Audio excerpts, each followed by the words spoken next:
Everyone, today I'm speaking to Laurence Homolka, who's going to be sharing his story prior to and post awakening. You can find the kind of topics that we will be covering in the description to this video together with timestamps. I have no idea what I've done to Zoom settings, so again you won't be able to see me when I speak. However, I have to say I'm quite happy to put the person that I'm speaking to in the spotlight. I will try to fix it next time. I have to say that technology and we have a complicated relationship. If you like this video, then please remember to like it and to subscribe if you'd like to be notified about upcoming conversations and videos. Thank you so much for watching. Take care. Bye. Hi everyone, welcome to Coffee Break with Your Soul. My name is Maggie, and today I'm talking to yet another ordinary person about their ordinary awakenings, shall I say, Laurence Homolka, and I'm really excited to share with you his story in his own words. So hi Laurence. Hello Maggie, it's great to be here with you.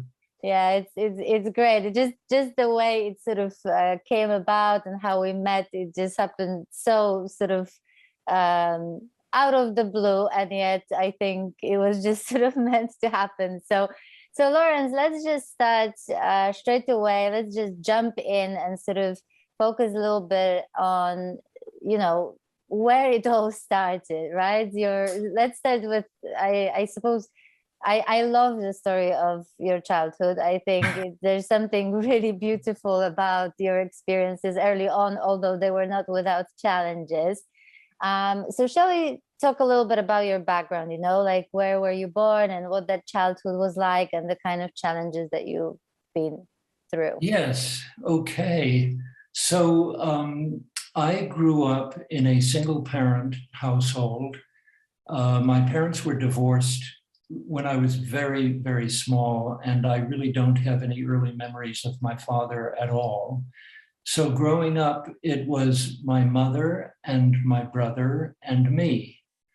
And my mother was a very cultured, well-educated woman with a broad background, but she also had a great deal of emotional instability that she had to deal with. And that created a difficult atmosphere in the household.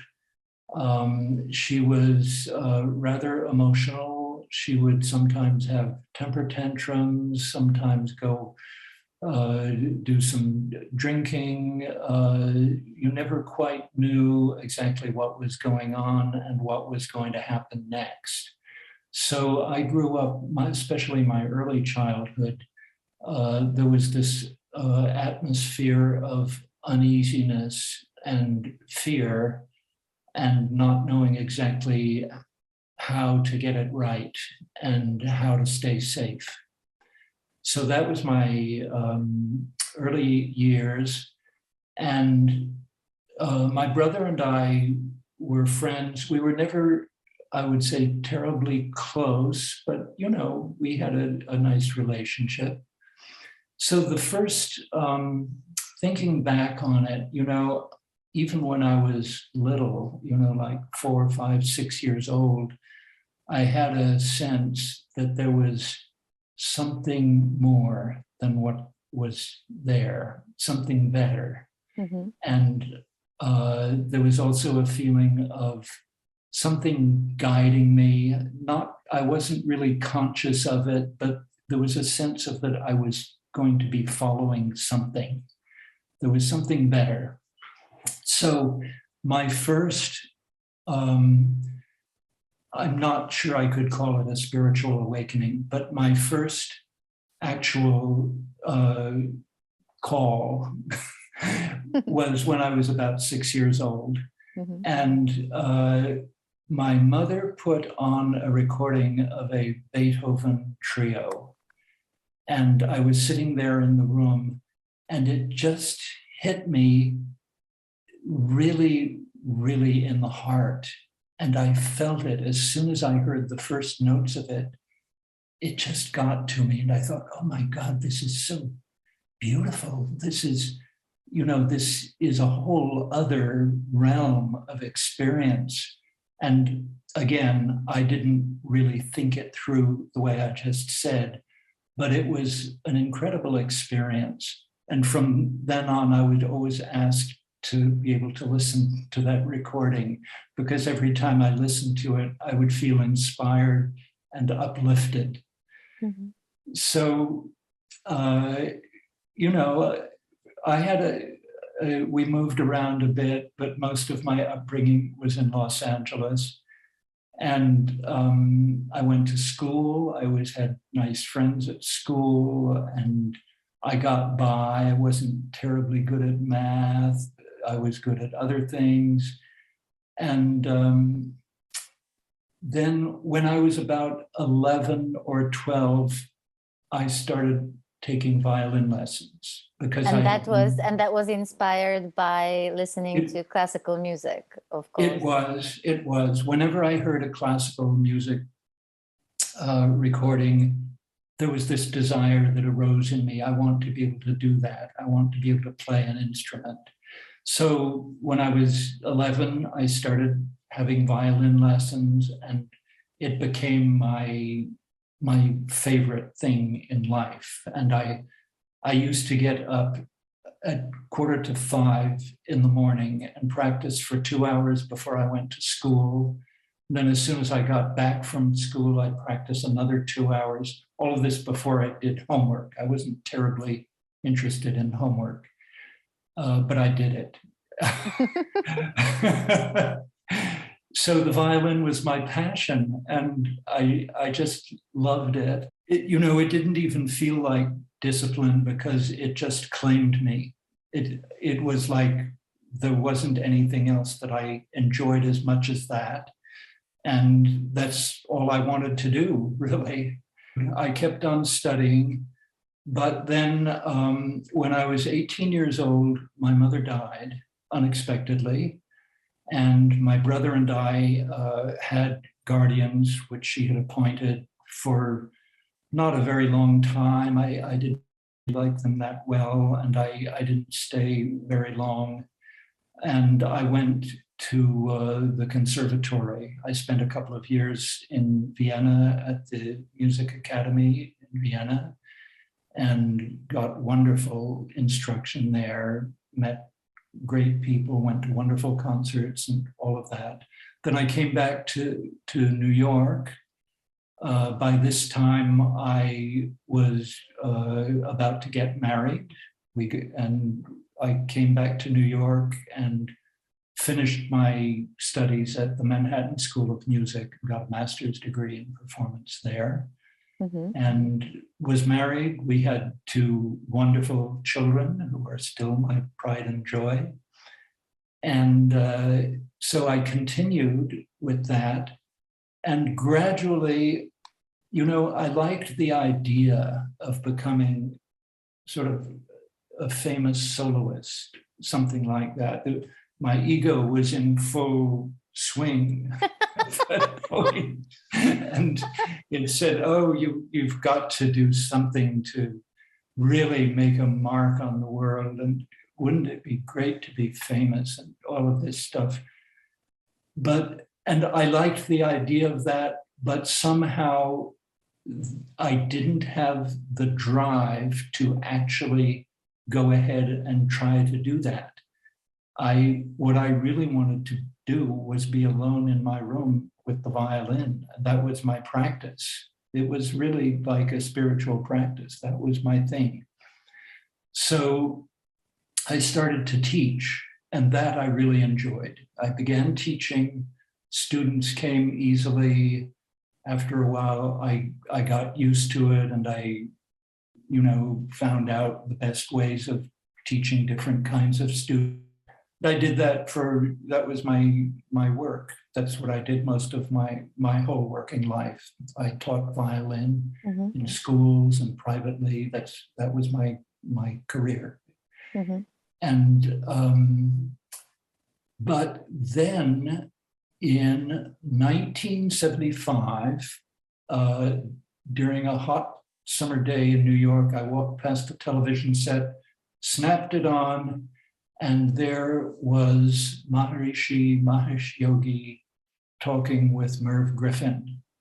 And on the show with him were other well-known people, Mary Tyler Moore and Clint Eastwood. And I thought, oh my goodness, this is interesting. I have to listen to this man in the white robe. Really interesting. And I was riveted. I was totally riveted by what he was saying. He was saying that we don't have to suffer, that the world is on the verge of a new age of enlightenment and well-beingness, and that all we need to do is this simple practice, which is easy to learn. And I thought, oh my goodness, I knew inside that this is what I wanted. This is what I'd really been looking for. So I went right away. The next day, I went to the TM Center in New York, did the introductory lectures, learned how to do it. And my very first meditation, I would not say it was a full spiritual awakening, but it was pretty close. Mm-hmm. It was a revelation. I came home, sat down on the floor and meditated, and oh my God, it's like everything dropped away and I felt better than I had ever felt in my life. So immediately I knew this is something I have to pursue. This is my path. This is what's calling. And I became quite involved with the TM program in New York City and met really nice, wonderful people, really great people. And it was enjoyable to be part of that community. I started going on retreats. And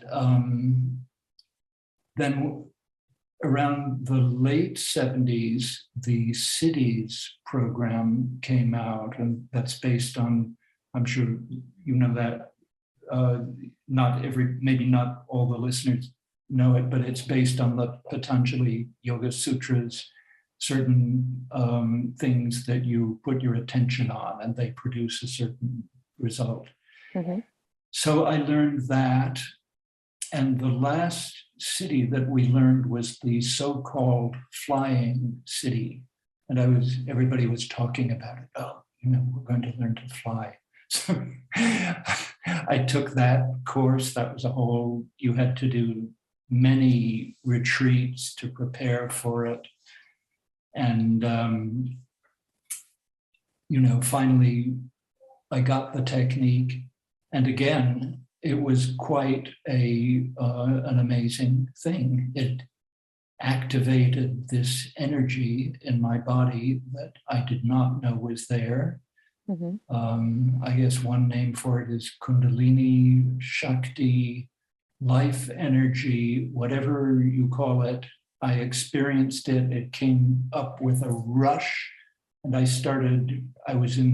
were in this room on mattresses with all the people who had learned. And, the energy came up so hard that everybody sort of started thrashing around and yelling and shouting. It was quite a scene. Sounds very intense. It was very intense. And it was also really enjoyable. It was great.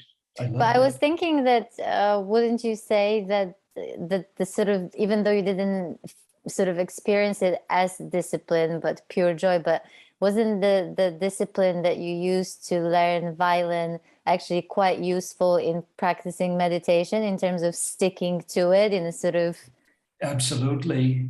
But, again, it took over the same place in my life that the violin had.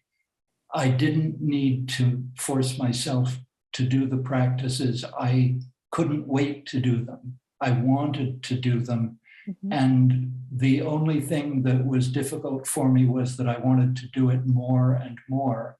And they said, don't do too much, because this is a very powerful practice. And if you do too much, a lot of your old stress is going to come up, and it might not be comfortable. So I noticed that began to happen. All the old feelings that I had not really felt fully, that were repressed, the old fear, anxiety, insecurity, confusion, not knowing what my life was about. What am I supposed to do here? All of that stuff began to come up. Did it sort of start to come up during the practice, or was it outside of practice in your sort of day-to-day life? I would say it was both. Sometimes I would have a meditation where really powerful feelings would come up, and I would sit with it being really uncomfortable through the whole meditation, just feeling it. And then I would stop and everything would be clear. And I'd feel as though I'd been reborn, like a new person again. So, and then there would be other times, there was no knowing how it would go. There were other times when I would have a really peaceful, beautiful meditation. And then afterwards, during the day, stuff would begin to come up.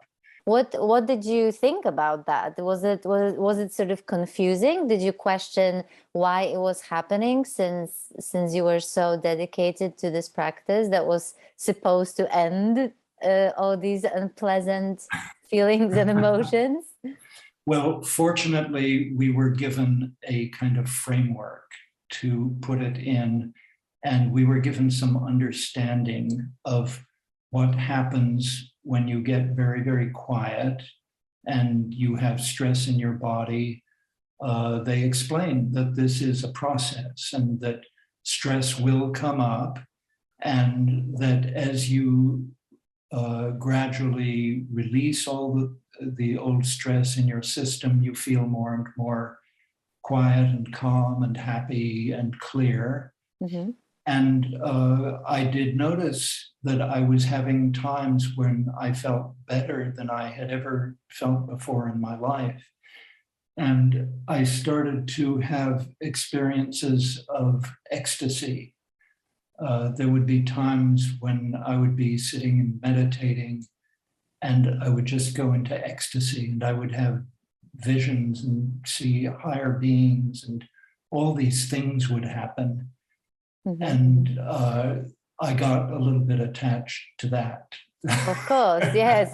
And we're probably going to talk about it, because I can see how, while these are incredibly powerful and often just really incredible experiences, I can see, based on so many stories from so many people I've spoken to, how it can literally be sort of addictive in the same way that any kind of drug can be.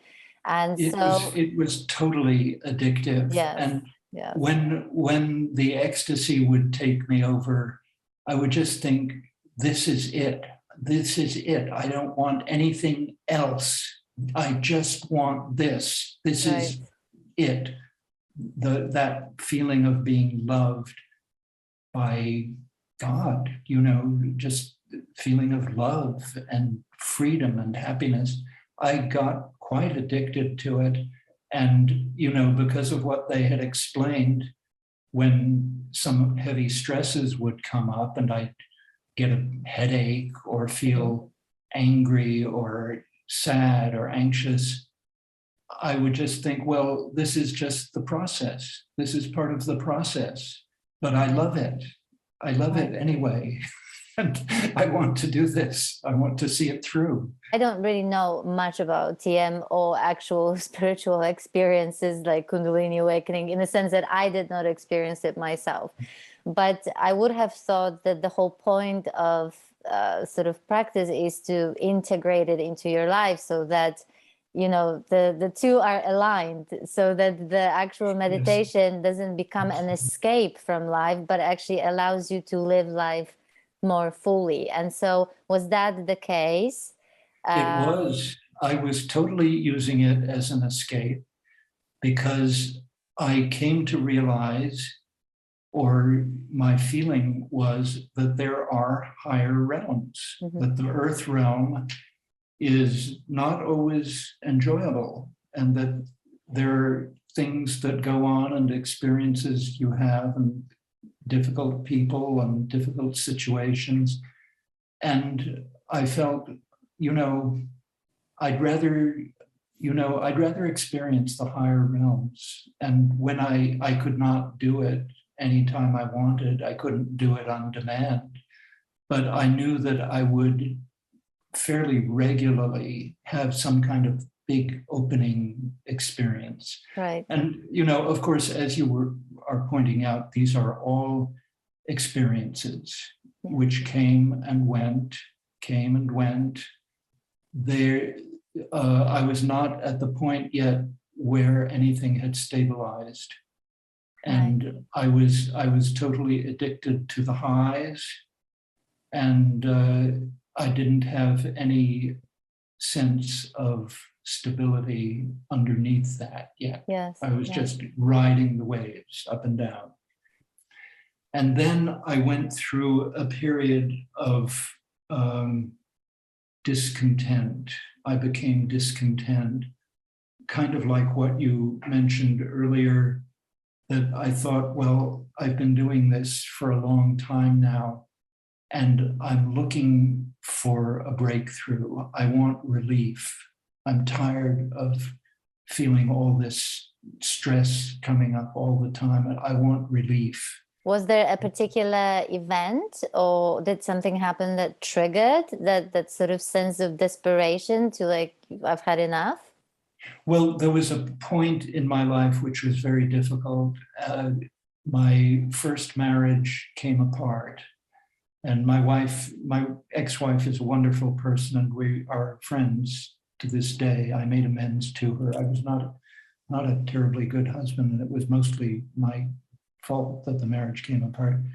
But we were living a sort of ordinary life in a house with 2 kids and pets and everything.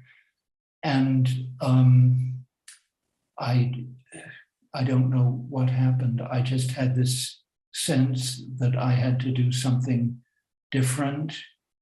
My first wife, I don't think she knew what to make of me. She didn't know what was going on with me. And, I was on this spiritual path, and I think she didn't know what to make of it. And I didn't know how to explain it to her. I had no words, and I couldn't connect with her over that. And gradually, distance came between us, and the marriage ended. So I left, moved into a rented place nearby, and did my best to stay in contact with my 2 children. But it was very difficult, and I got really depressed. My kids were angry at me for leaving. I was terribly, I was at a place where I didn't know what to do next. Yes. I was still doing my teaching. I was still meditating, but there was this feeling that nothing was working. Nothing was working out the way I wanted it to. And I was just in a bad depression. So a real dark night of the soul period. That was my first. There were others, let me tell you. There were others. That was my first dark night of the soul. So I thought, well, I'm going to do the only thing I know how to do, and that is to meditate more. I have all these wonderful practices. I've learned all these things. I'm just going to start doing it more. And during this time, after a year or so, I met my second wife, who is wonderful, and we're still married. And she was more understanding. She put up with me. She was able to put up with me. So I was doing my teaching, but I spent hours and hours sitting cross-legged on the floor, meditating, bringing up the Shakti, bouncing around, reading spiritual books, and this anxiety started building up in me that I'm not getting it. Nothing is happening. I want something to happen. I need to break through. and I didn't know what I needed to break through or what needed to happen, but I wanted something. I wanted relief. So I started talking to, at that time, some of the interview programs were on the internet, and I saw some of them, and there was a lady back east who I saw interviewed, and I liked what she said. She seemed very bright and awake. And so I emailed her and called her up and said, I explained the whole thing to her. Ellie Rusdar. Oh, there you go. Wonderful lady. I just was very, very taken with Ellie Rusdar. So I called her. She said, you can call me. So I called her and I explained my whole dilemma to her. And she said, all right, Larry. She called me Larry. I can do this with you. I will take you through this. But I have a question and you have to give me an honest answer. I said, okay, what's the question? She said, are you willing to die for the sake of the truth? Are you willing to give up everything and die? Wow. Oh my God, I'm not. I was scared. It really scared me. I don't think anyone would not be scared. They were asking this question. It's pretty intense. So I said, let me think about it. Give me a few days to think about it. I thought about it and it was too frightening. I couldn't do it. So I finally emailed her back and said, I'm not at this time. I'm sorry, I can't. So I kept doing my hours and hours and hours, 5 hours a day of practices. And then I was talking with a friend of mine back east who had done a lot of satsang. And she said, why don't you call Pamela Wilson? She has a good track record of. Oh, that's it. Pamela Wilson. I remember Pamela you Wilson, mentioning her. Right. And she has a good track record. People who hang out with Pamela tend to have breakthroughs and they tend to wake up. A lot of people have woken up with Pamela. So I called Pamela and she took me on and I started doing satsangs with her and we would talk on the phone sometimes and we were in regular contact. And she was very gentle. And she pointed out to me that what I was looking for was already here, that I already was that which I was seeking. And that kind of started to sink in, and I was sort of intellectualizing it a little bit, thinking, let's see, I already am, how does that work? My mind started playing with trying to figure it out intellectually, which is simply impossible. Right, yes. That was the first thing. Yes. And after a few weeks, one day I was sitting on the floor meditating. And again, I went into the state of super intense anxiety. And it built up more and more and more. And then quite unexpectedly, there was this cracking sound as though the walls around me were starting to crack and everything collapsed. My whole thinking structure, everything just collapsed. Every belief, everything that I was thinking, it all came down. And I saw a picture in my mind of the building collapsing to the ground, just rubble. And I was sitting there and my heart was pounding and, my whole system was just frantically trying to figure out what had happened. So I sat there and gradually it started to calm down.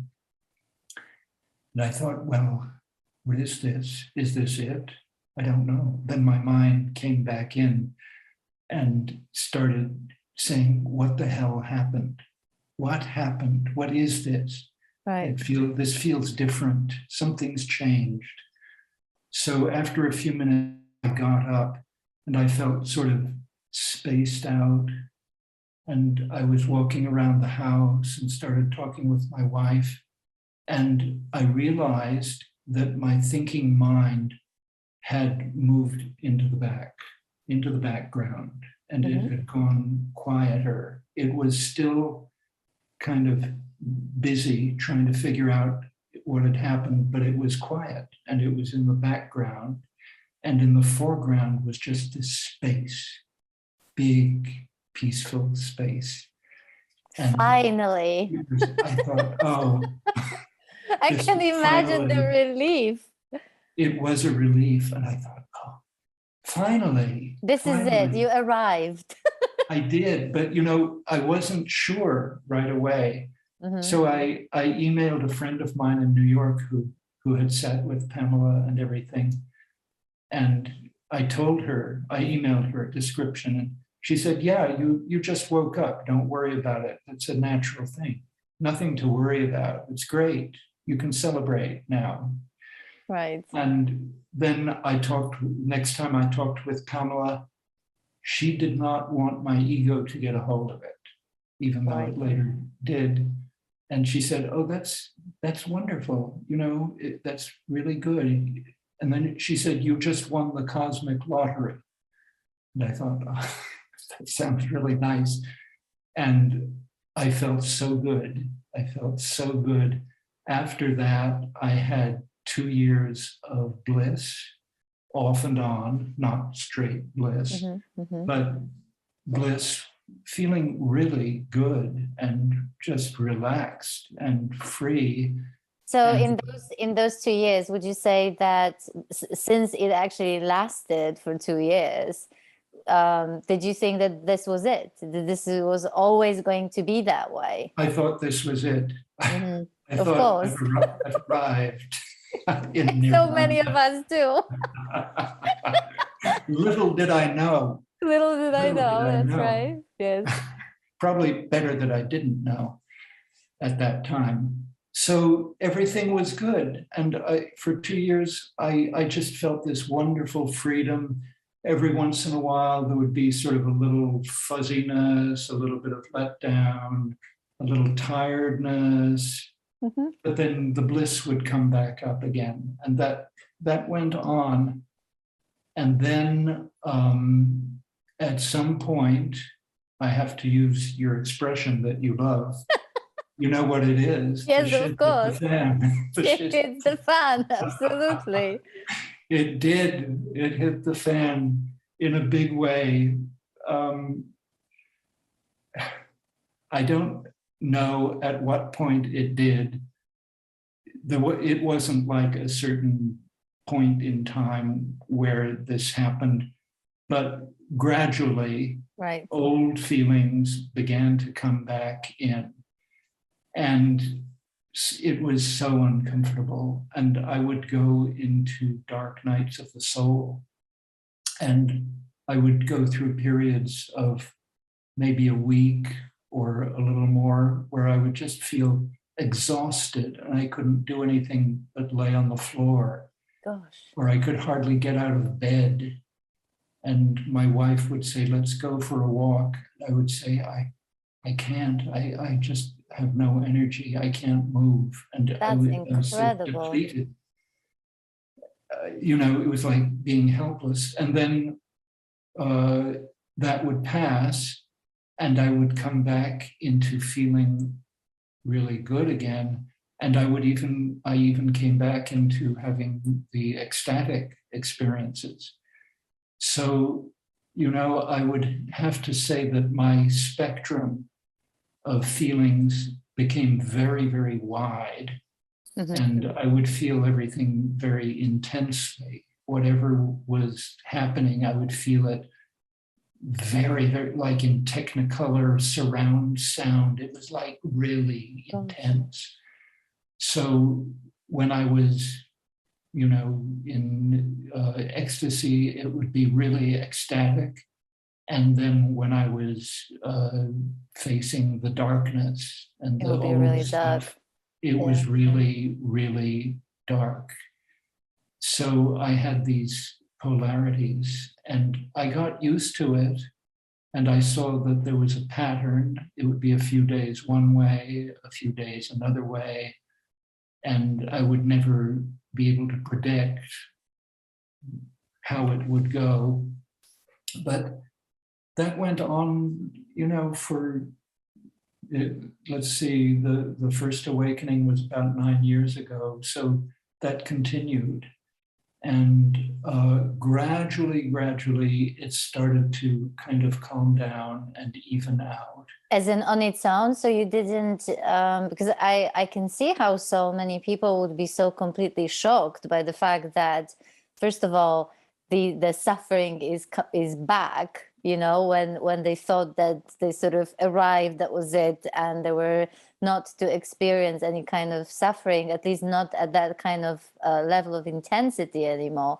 And if if that was the case, then they would probably seek some kind of help or go back to meditating. Or did you didn't seek any kind of help with that? I kept, I was doing satsang with Pamela during this time, and she would help me through it.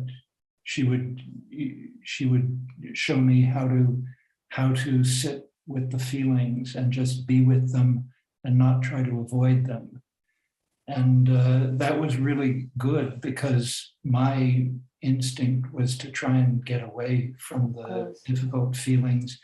And then when I got used to just sitting with them, I was still doing transcendental meditation, but I started sort of relaxing, and I didn't always, do that. Sometimes I would just sit in silence, and I would just sit with whatever was coming up. And I do a lot of that now.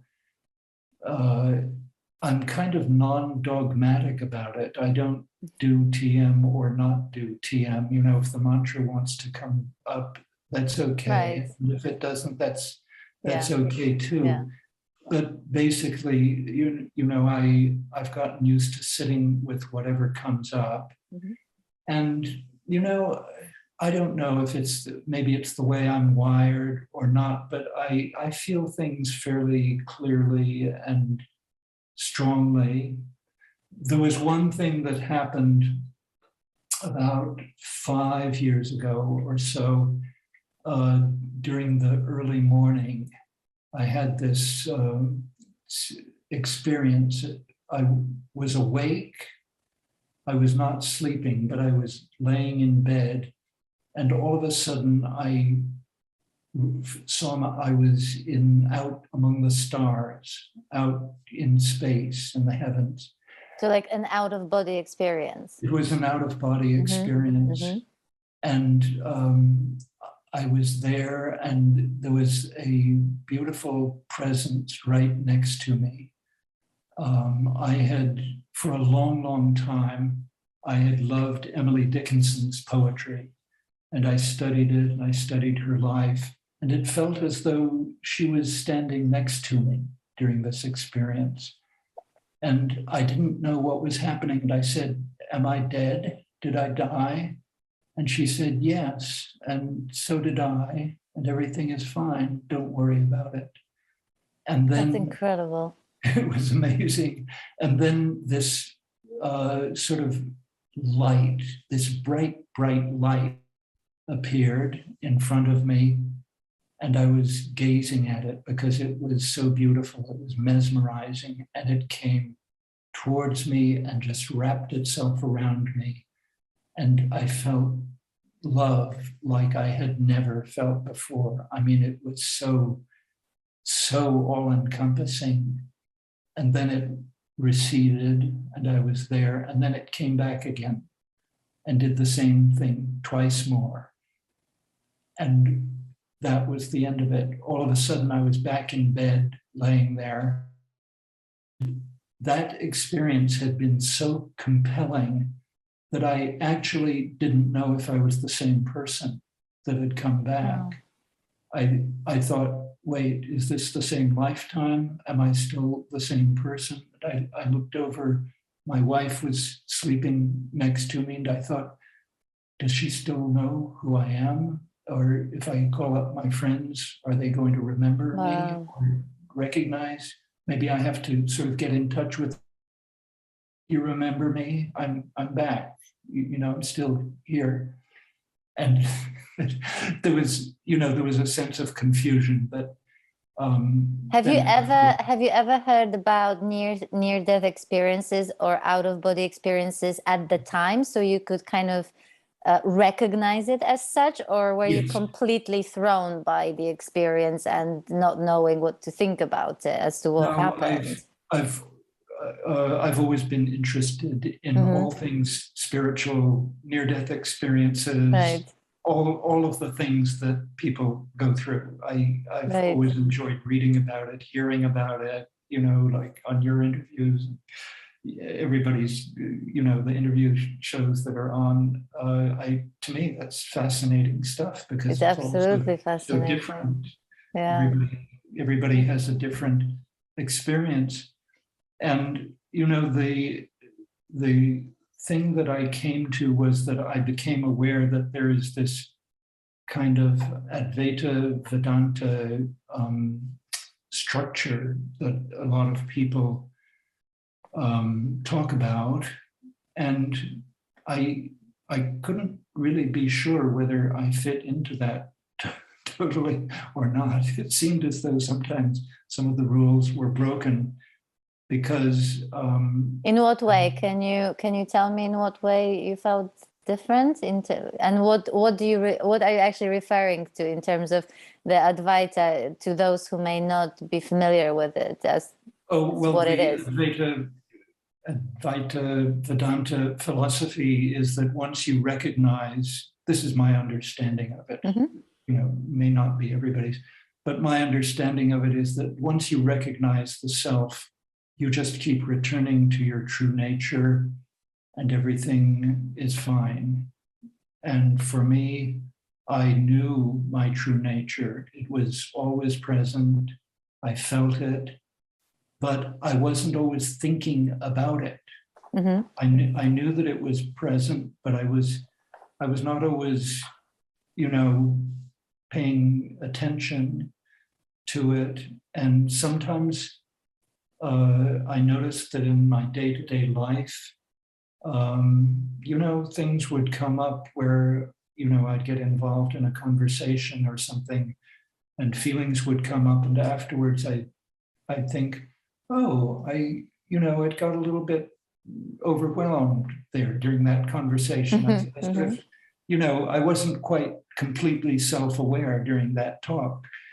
And so I started feeling a little bit, maybe I'm not getting it right or something.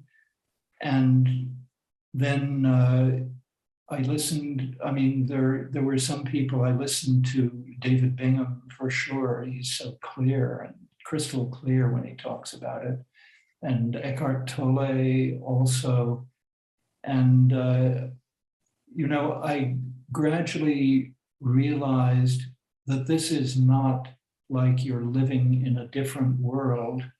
I'm still a human being. I'm still having this human experience, but at the same time, I'm in the self-awareness. I am in my true nature. So these two things go together.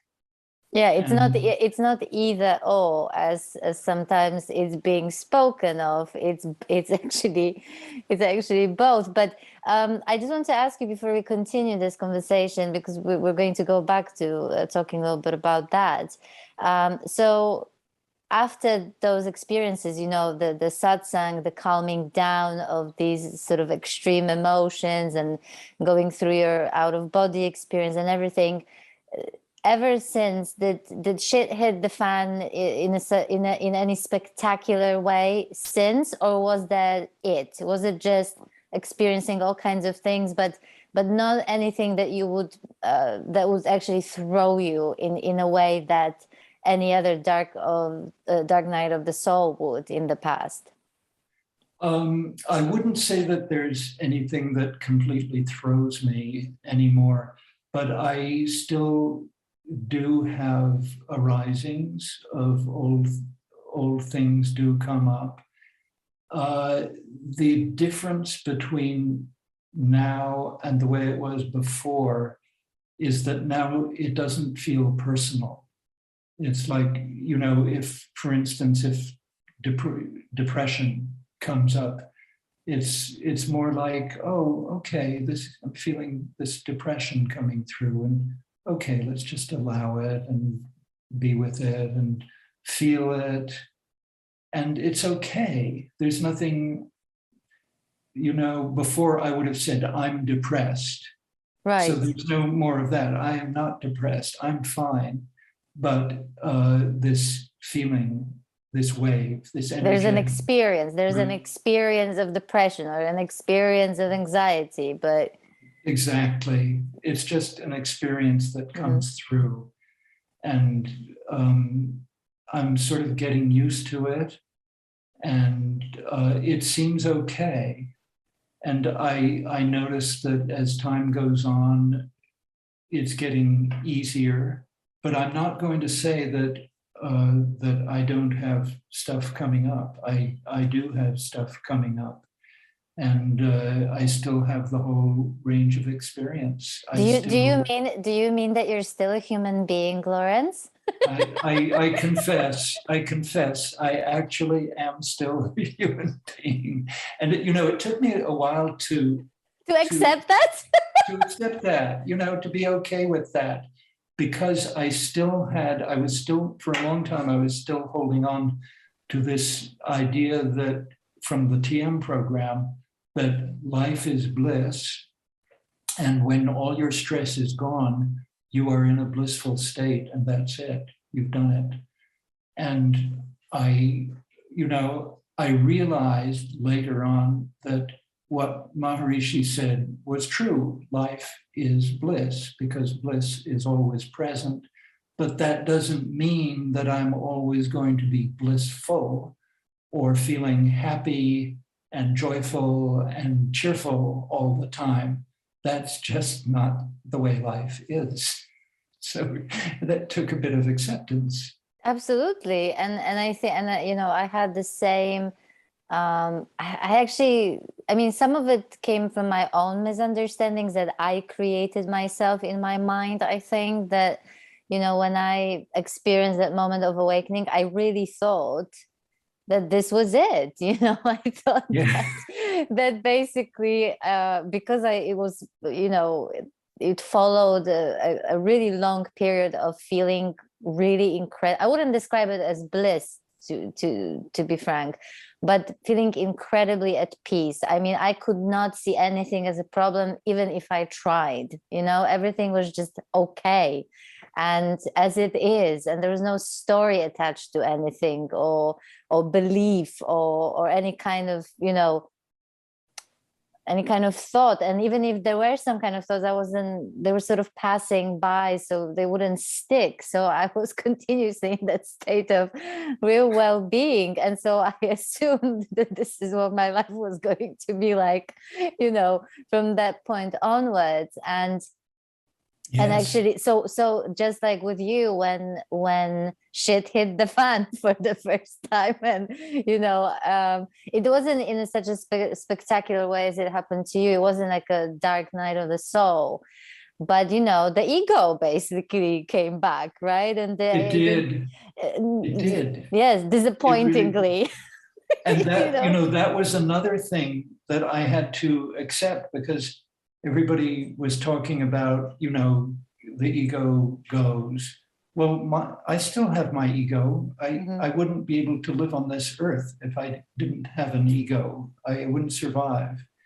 And sometimes my ego gets a little active and busy. It gets irritated. It doesn't like something. And, sometimes it gets grumpy or anxious or whatever. And I recognize it, and I my poor little ego sometimes is having a hard time. I have to be nice to it. And that's it. And I think, when we talk about ego, because I also, I see how sometimes, again, innocently, the way we tend to talk about ego, it's almost like, oh, the ego is back, as if it was some kind of an entity that takes over. Right. But really what is happening is just the identification with a Right. thought or a particular belief is occurring, and so then obviously it triggers all kinds of feelings and powerful feelings or emotions and so on and so on. The trouble was that the fact that this was back and happening wasn't an actual problem. The problem was the fact that I was thinking it should not be happening anymore. Exactly. Yes. You see? Yes. Yes. Same here. There was a feeling of, wait, maybe I lost it. Maybe this isn't the way it's supposed to That's be. it. Yeah. I'm supposed to be happy all the time. What's wrong with this picture? But then, it took a while to dawn on me that being a human being is not really the easiest experience that somebody can have. It's really not that easy. And, there is stuff that happens, and some of the things that happen in life are just difficult. We suffer losses, we have disappointments. Absolutely. Things happen. And so I think it's just sort of learning to reconcile these two things, and they're not really two things. It's all one thing. It's all one big thing. I don't know if some people don't like to use the word God, but I like to use the word God. You use the word that you like, Okay, well, the universe also. To me, God is a little bit more warm and comforting than the universe, But anyway, I do have a sense that there is this high intelligence, this universal, beautiful intelligence. And if it doesn't seem to be working right, that's my perception. It's just that, how do I know how things are supposed to go? I have no idea how things are supposed to go in the world, or even in my own life. I don't know. And I have to just give myself over to it and trust. Learning to trust has been an issue over the years, because the way I grew up, I did not learn to feel trust in the people around me or their surroundings. And there was always this feeling that something bad could happen. I can so relate, and I'm sure that many can relate to that too. And it's part of the conditioning, and unfortunately, it happens to most of us, and it tends to sort of resurface. It tends to play out in life, and I think it's incredible. This is why I always say it's so incredibly important to be aware of it. To even just have an awareness of that being a conditioning and not the actual reality, not the truth, right? Absolutely. And to realize that it's just a sequence of thoughts, really. Thoughts that are coming through, and I'm sort of believing them, latching on to them. And then as soon as that awareness comes in, that this is just part of the thought stream. I've started to take a look at the thought stream and just notice what it does, and that I don't have to pay that much attention to it anymore the way I used to. And I know you've talked about this in your book, which I just read and thoroughly enjoyed. Thank you. That there was this old habit of believing every negative thought that would come through. And now it's like, I don't need to believe it. Most of it isn't true. It's all stuff. And part of what comes into awareness is beautiful and wonderful, and inspirational, but there is also sometimes a negative thought stream which can arise. And I don't want to get into that. I don't want to identify with it. So I have this habit of just sort of taking a step back and say, okay, do your thing. I'm not going to get into this discussion. You know, I'm not going to get into it. And I let it go by, and it always comes and goes. There's always a beginning and an ending to whatever comes up in the thought stream. That's such a comforting thing. It's very comforting. Yes, and I think, you know, to be honest, Laurence, for most of my life, I wasn't actually even aware that we are constantly thinking, that the thinking constantly goes on in the background and influence. This happens so, it's such a, it's just, this is why I'm talking in my book about breathing, that, you know, we're not aware that we're breathing until we put our awareness and, you know, like, for example, now just me saying makes me aware, just me saying it makes me aware that I'm breathing, right? And the same goes on with thinking. The thinking goes on. It's like a software, you know, the thoughts come and go. And we are not, I was not even aware how much of my thinking creates my experience. So because I didn't have that awareness, I thought that my feelings and emotions come from external events, that it's people or circumstances that create my experience in any given moment. I had no idea that my own thinking had anything to do with it, right? So, I mean, that alone was really revolutionary for me, to just realize that we literally live in that thought created reality, moment by moment. And so now imagine the difference really when we awaken is that while most of our life we either are not aware that we are doing the thinking, and that affects how we feel, or we identify ourselves with our thoughts in such a way that they become so real and so fixed, and they become sort of part of our identity. And when we awaken, all of that goes. So it's not that thoughts go away, the thoughts stay, but you understand the very nature of thought, and it's sort of transient nature. So you don't have to you don't have to dwell on every single thought or even treat it seriously, right? And, you know, I think it's very important to be accepting with that, to say, okay, I'm a human being, as well as being, you know, awake and aware. This is just part of the whole picture. It's a part of what is. I don't have to feel bad if once in a while I get caught up in a thought. Absolutely. You know, it's, you know, give me a break. You know, I don't want to let my mind start beating me up because I'm not perfect and, you know, getting it right. Sometimes I think we touched on this once before when we talked, but, you know, I think it's perfectly okay if once in a while I get caught up in something and lose the awareness for a few minutes or something. I mean, that's not a crime. That can happen. Sometimes there's a circumstance that's intense.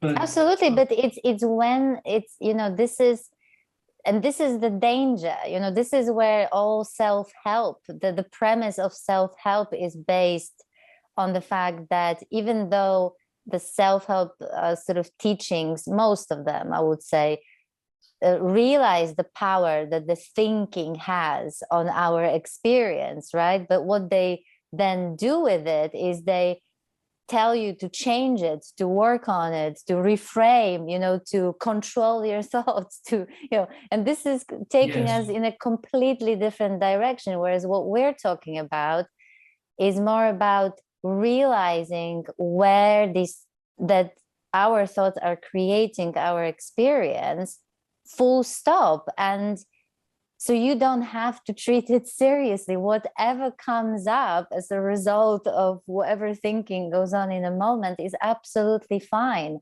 And it's the opposite of what the self-help encourages. You're not meant to do anything with your thoughts. You're not meant to change them or fight them or resist them or reframe them. You're just meant to see them for what they are. And so when whatever experience is created by a thought in a moment is absolutely fine. You don't have to be afraid of it because you know it's transient in its nature. Yes, and that sort of becomes, for me, it's become clearer and clearer over the last few years. You know, that there's always this this sense that everything's okay. You know, even if there's some intense experience, or even if I lose it for a minute and get involved in a thought, there's always that sense of okayness. It's okay. We're home. We're safe. It's all right. And you know, the other thing that I wanted to mention when it comes to thought is, for me, it's very important what I put my attention on, because that can have an influence. I don't like watching the news too much, not more than maybe 2 minutes a day, if that. Or, you know, I don't like to watch dark movies or read books about horrible experiences, because I already feel empathy with people who suffer. And this time that we're going through right now with the epidemic, there are so many people who are having a hard time and are feeling lonely and, you know, disconnected and out of sorts. And, you know, you can't help feeling it. I mean, one can't help feeling it. And my sense of it is that I would like to keep myself in a good place. And that sounds like an egotistical process. And maybe it is. Maybe I just fell into an ego thing. But I do like to put my attention on positive things. If I'm going to read something, it's going to be uplifting, you know, or if I'm going to listen to an interview, it's going to be something, you know, like one of your interviews, something that's interesting and positive. And then I can, you know, bring that positivity with me. And also, I still like to have times every day where I get quiet and where I just sink into stillness. I even sometimes do practices, you know. I didn't mention, but I've had a lifelong interest in Christian mysticism. And I think that started a long time ago, soon after I learned Transcendental Meditation. There was a television program called Jesus of Nazareth, directed by Franco Zeffirelli, who was a great Italian director. And it had a wonderful cast, and it was just this absolutely beautiful reenactment of the life of Jesus. And everybody I knew in the TM movement was watching it and saying, really, this is incredible, you know. And I got very, you know, very swept up in it. And that stayed with me. I even became a Catholic back in the early 80s. I was so interested in it. And I thought, if I become a Catholic, I'm going to meet great mystics, and I'm going to come into this beautiful mystical world that, you know, that Saint Teresa of Avila knew, and Saint John of the Cross, and all of those great people. And I was quite disappointed when, you know, I don't want to say anything against anybody, but I didn't find any great mystics. I met one great Christian mystic when I was in London at the Farm Street Church. This was a long time ago. He was wonderful. And I mean, he was lit up and loving and aware, Father O'Brien. And I spent a couple of hours talking with him. He was very generous and he inspired me. So that's always been something interesting that I love. And I Yeah, because I mean, there's, there's absolutely nothing, sometimes I'm kind of get impatient myself with these ideas that once you awaken, you don't read anything anymore, you don't explore anything anymore. But who says that you can't explore different schools of thought or different philosophies or anything? But I think the premise of it all is different. It is not part of seeking anything anymore. It's just part of exploration. And I think that that's the big difference, that it then becomes just out of curiosity. I am incredibly drawn to knowledge of all kinds. And once, like, near-death experiences, for example, if I notice that this has been my passion for ages, and I would just jump right in and explore it and everything. But this is something that just brings me joy. I'm just following my little and big passions. It has nothing to do with, I'm not getting attached to any doctrine, to any one person, to any one teaching, and I find it incredibly freeing. And then it's just a fun ride and part of this human experience that I so much appreciate about it. Oh, absolutely. And I share your interest in near-death experiences. I think it's fabulous. And it is totally different to explore things like that just because it's enjoyable. Absolutely. Just because it's enjoyable. There's nothing, I'm not trying to get anything anymore. I've already got what I was looking for. And so there's nothing to try and get, but it's enjoyable. It's better than sitting in traffic or watching a bad movie or whatever. It's very nice. And some of the great books have been so wonderful. I remember the first time that I read Autobiography of a Yogi. I mean, my goodness, that opened a whole world. Gosh, that book is so loved by so many people. You are literally probably a fourth person just this week alone that brought that book up in a conversation. And I think I got it, but I don't think I could get into it because I was always very anti any spiritual books, and for a very, very long time. But that was a long time ago. I didn't actually understand what the hell they were talking about. So it would just put me off. Maybe if I read it again, that would be different. But I just think it's so beautiful that we have an opportunity to explore other people's experiences. I mean, I think that our human experience is so intrinsically incredibly exciting and beautiful and exhilarating, and also incredibly challenging and incredibly difficult at times. But there's real beauty to it. And I think one of the things that I loved to talk to you about when we chatted a while ago was this whole thing that we sometimes may fall into, that trap of, duality bad, non-duality good. It's almost like, what I mean? Human experience bad, awaken bliss, sort of, I don't know, no suffering experience good. And it's like, it's all in the same. Yes, because the awareness is there the whole time anyway. Exactly. So it's always there. And then we get to follow our inclinations, the things that we love. And isn't that wonderful?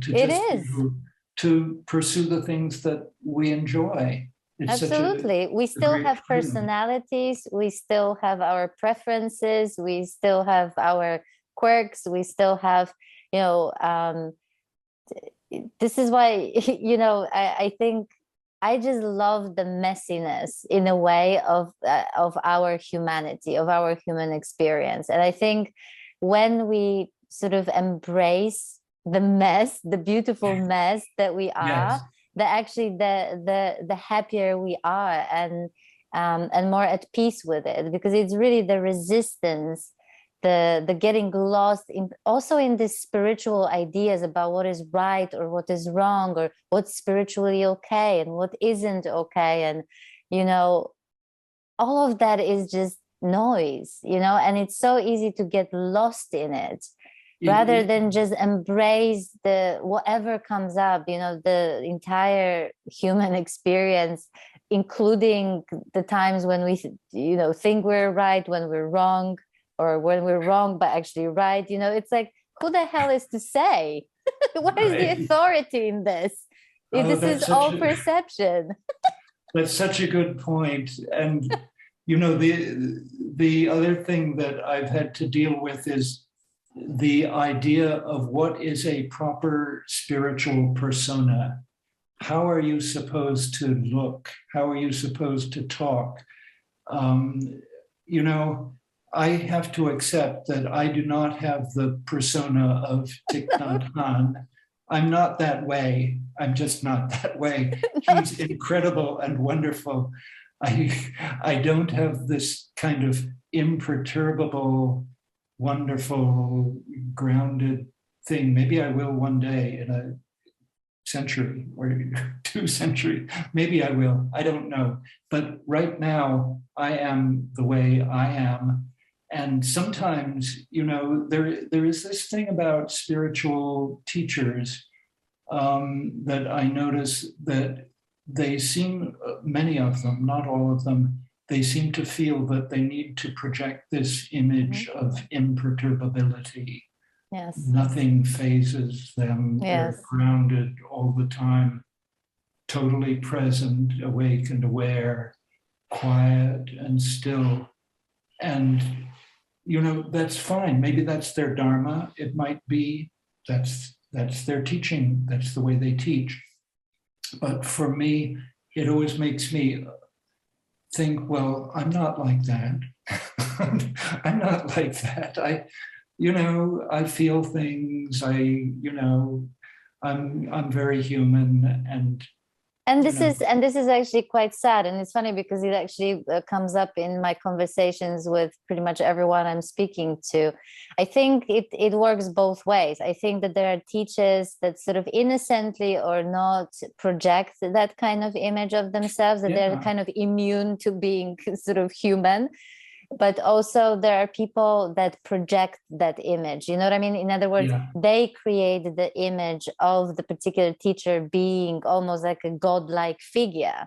And so when they display human emotions and human behaviors, they get really distraught or disappointed that they do, right? So I think it can absolutely work both ways. But if they do that, I think I believe that there are definitely teachers out there who are so the sort of awakening or enlightenment or whatever we want to call it is so integrated. It's so them that they really are. There is no turbulence anymore, on a sort of psychological level. I absolutely believe that. Totally. But this doesn't mean that they don't get annoyed sometimes or frustrated with, I don't know, technology when it doesn't work or something like that. And I think there is when that image of godlike guru is being created, or all-knowing, knowing all the answers and stuff like that, it actually creates a disconnect. And I don't think it serves the actual guru, and it doesn't serve the people who are listening to that guru. Because I think that the more they would actually show their human face and speak to the frustrations that they may be experiencing, or even some serious issues, that actually creates the opposite. It creates that instant connection, and people can relax and think, oh my God, they're human as well. They're also going through this. And then there's this, to me, that opens up just this incredible space of connection. And then we can meet each other in our messiness and not pretend that we are something that we're not. And I think that's so liberating. Oh, absolutely. Because messiness is part of life. Life can be very messy. Mm-hmm. And there are so many different kinds of teachers, and I find it fascinating to listen to different teachers and the way they teach. And I know that in the West, the whole thing started out with India. it all came from India. And then, it seemed as though that setup of the teacher sitting up on the dais with everybody at his feet or her feet, that was the setup, and that was the accepted way that it has to be. And I went along with that for a long time, and I did a lot of satsangs that were kind of that way. And I still don't see anything wrong with it, because there are a lot of people who love that, they like it, they relate to it, and it works. Yeah, absolutely. This is why it's so important to, to choose a teacher, choose a teaching, choose whatever the hell works for you. It's really, really important, but I think that, there's also this calling each other out, or calling teachers, or you're right, you're wrong, disagreeing, agreeing, and things like that. And I'm thinking, this is why it's so important for me, to, first of all, I just want to make it clear, I am not a spiritual teacher. I do not consider myself a spiritual teacher. But also, we're talking language, and the way we see things is still our interpretation and our perception, which is why I always say it's so important not to get caught up in words, and to not be a sort of attached to any kind of way of explaining what we're talking about, or anyone teaching, or words, because we can then get so lost in the world of concepts that actually takes us away from what's really true. So, to me, again, there needs to be some kind of a healthy distance to what anyone says and how they say it, because it's ultimately just their human interpretation of something that is ultimately unexplainable. It just has to be experienced, right? Completely, yes, absolutely. And there's, I agree that we have to accept that we're all idiosyncratic in some ways. We have our own personalities, our own nervous systems. I think that in my case, I've had to accept that so far I am not imperturbable. I have a nervous system that feels everything. I have this wide spectrum going from dark night of the soul over to ecstasy, which I still feel sometimes. Yes. And I love it, sure. But, I just feel that I don't want to, I'm ready to throw out the rule book. I don't think there have to be any rules. We all have different ways that we are, different nervous systems, different personalities. And, the other thing that I just wanted to mention that happened with me, and I think a lot of people might notice this, that after they awaken, I had kind of a period where my ego got a hold of it. I was thinking, I got it together now. The preaching period. Right. I'm awake. Nobody else is. They're all stumbling around in the dark. I've got it together. So, that went on for a while. Right. The spiritual superiority is what we're talking about. Yes. And then trying to help people, that, it completely useless task. It's not going to happen. I had to learn that by trial and error, that especially in the couple of years after the shift, I sometimes would try and explain it to somebody or tell them what happened. And the first person I told it to was my wife, and she was totally cool with it. She said, well, I don't know exactly what that is, but it sounds great. Good. Okay, fine. Good. But then there were other times when I would be chatting with a friend and I'd say, have you ever noticed this part of you that's just quiet and still? And they'd say, no, I really don't. I don't. What are you talking about anyway? And, get out of here. So I finally sort of started to realize this is not for everybody. It's not for everyone. Some people don't want it, and some people get irritated if you even hint at such a thing of stepping back from the thought stream, or they think, oh, that's just crazy talk. What world are you living in? And no one is better or worse for it. I mean, there's no hierarchy here. And I always say, if you have the need to impose this on anyone, or if you have the need for that person to change the way they are, that says everything about your ego. Not about anything. This has nothing to do with that person. But Absolutely. I think it's very innocent. I think this is a stage that most of us go through in different variations and different lengths of time. But I think, when we awake to our true nature and we realize that we live in that created reality, and there's a relief that comes with that. Of course, you want to share it with people that you care about. Of course, you want them to know that, right? But it's the way that we can, sometimes, it's when you do it not invited, right? Or when you try to impose it, or, just zero sense of right timing, even, in terms of when you bring it up and stuff like that. There's nothing wrong with that, but it's just something to be aware of. And then people are surprised that they meet resistance from other people, or even aggressive reactions.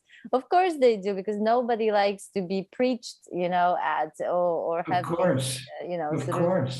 And I mean, the thing is that that words are difficult. Words are not a really good tool sometimes, unless, I also notice that there are people who really are good at conveying it through words. There are people who are very gifted at doing that. But my sense of it is, that beautiful divine presence does what it wants. It conveys itself the way it wants to. My best thing is to just get out of the way. Let it do what it wants. And it does. I think, it kind of spreads itself around in a very quiet way, and it doesn't have to be through words or explanations or anything like that. Absolutely. And, sometimes the sort of more quote unquote spiritual thing is to sit with a person and hold their hand when they're suffering. And be compassionate and there for them, really present for them, than preaching them or telling them how, there is the truth to be discovered, that when they discover it, they will not suffer anymore. Right? It's crazy. And yes, that could get to be really irritating for anybody to say, oh, there's this thing you've got to find out, but it takes a lifetime. It's really difficult, and maybe you will. Who wants to hear that? That doesn't help anybody. Which is why there are so many people around who are actually not into spirituality at all, that actually are awakened, but they are not even aware that they are. And the way you recognize them is they have this amazing presence. They're these ordinary people. They are just, there's this life of simplicity that they live, and they're so present when you're with them, and you can feel that.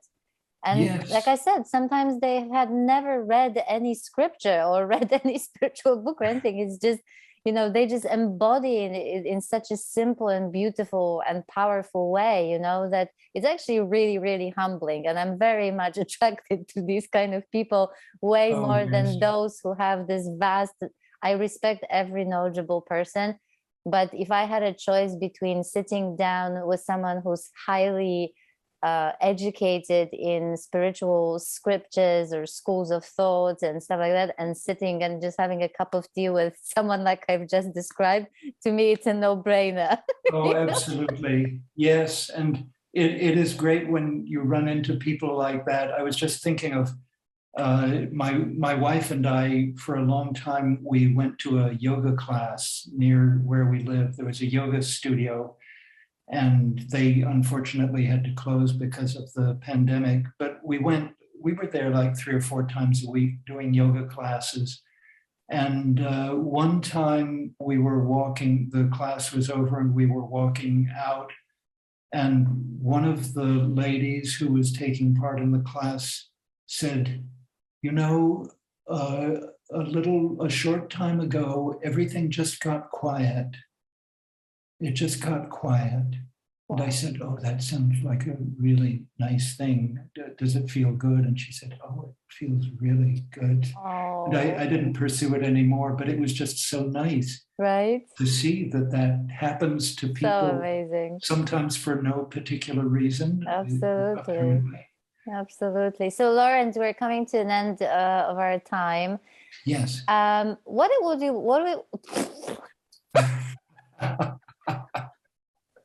Well, sorry. What would be the sort of thing that you'd like to leave people with? Like, what will be your takeaway from your journey so far? Because I'm sure that if we will talk, in a few years' time, then things will be different even then again, right? Oh, yes. Because we're constantly evolving, which is why I find this whole journey so incredibly exciting. But what would be the sort of one or two takeaways that you'd like to leave people with based on the journey that you've been on so far? Well, the one thing that I would suggest, just based on my own experience, is to simply follow whatever it is that you find beautiful and fascinating and inviting. And it could be anything. It doesn't have to be meditation. It could be knitting, it could be skiing, it could be anything. And I have a feeling that almost everybody has some kind of practice. Everyone has something they love to do, and that's the practice. And so whatever makes you feel good and warm and that you really enjoy, that's the thing to follow. And don't worry about where you're going or enlightenment or anything like that, because we all already are. We're already fine, all of us. There's nothing to worry about. That's beautiful. Thank you. Thank you so much for it. It really comes down to this beautiful, simple awareness that we really already are everything we are seeking. And Absolutely. and I also understand that this is sometimes easier said than done. In a sense, it's not always easy to understand or experience, but it's also okay that it's not an easy thing. And it can't be understood by the mind. It can't be described in words or understood by the mind. But I think that everybody experiences it. Everybody has times when they just feel that beautiful presence. I'm absolutely convinced that we all have it, and we're all moving in that way, in that direction. Yeah, I absolutely agree. I think that each and every person had an experience of connecting with something bigger than ourselves. The sort of sense that there's more to life than meets the eye, and I would invite everyone to explore that feeling. Absolutely. Yes. Thank you so much, Laurence. It was such a pleasure to talk to you. Thank you, Maggie. This has been wonderful. Thank you so much for having me. Thank you. And I hope you enjoyed our conversation. If you do have any comments or questions, then please leave them in the comments, and I will talk to you soon. Take care. Bye.